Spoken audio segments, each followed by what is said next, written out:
हमारे इस चैनल मैथिली गंगा को लाल बटन दबाकर सब्सक्राइब करें व घंटी के निशान का बटन दबाएं ताकि सभी नए वीडियो आप तक तुरंत पहुंचे बिल्कुल मुफ्त।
गौरी के सजन माना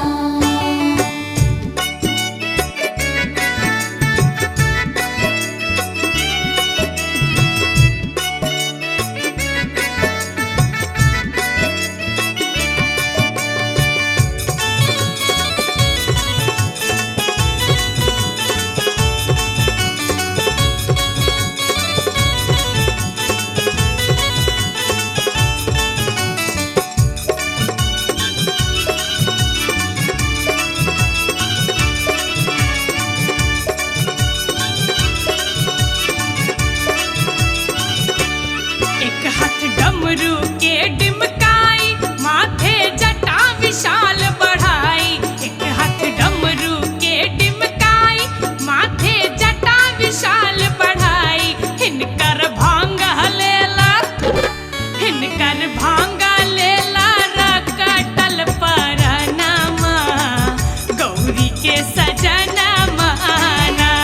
तेसर खारा छठी मैना के अंगनमा गौरी के सजन माना।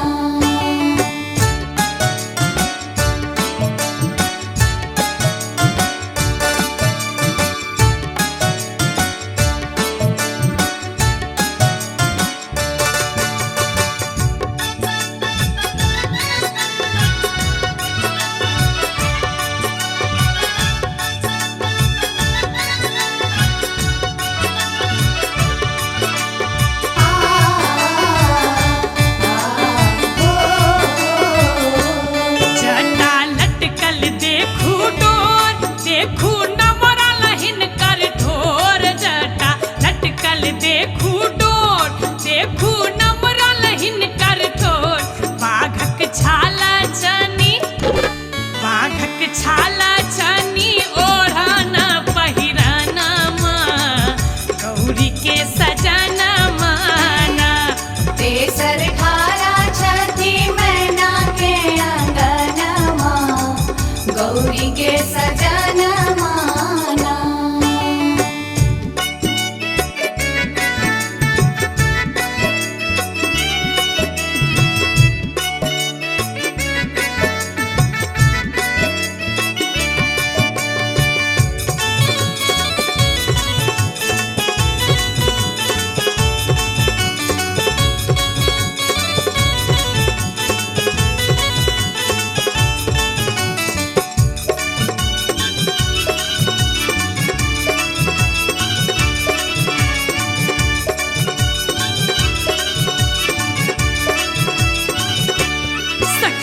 देखल हिनकर रूप नहीं छथ योगी नहीं भूप। सखी सब देखल हिनकर रूप नहीं छथ योगी नहीं भूप। ईता दरिद्र का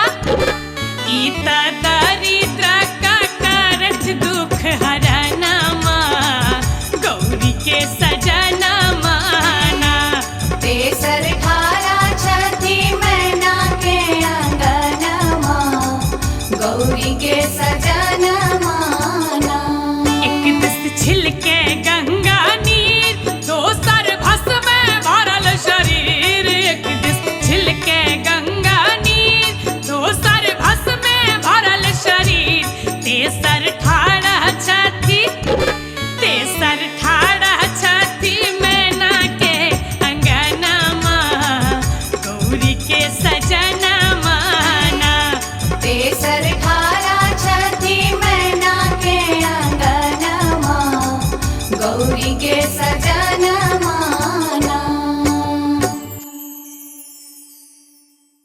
हमारे इस चैनल मैथिली गंगा को लाल बटन दबाकर सब्सक्राइब करें व घंटी के निशान का बटन दबाएं ताकि सभी नए वीडियो आप तक तुरंत पहुंचे बिल्कुल मुफ्त।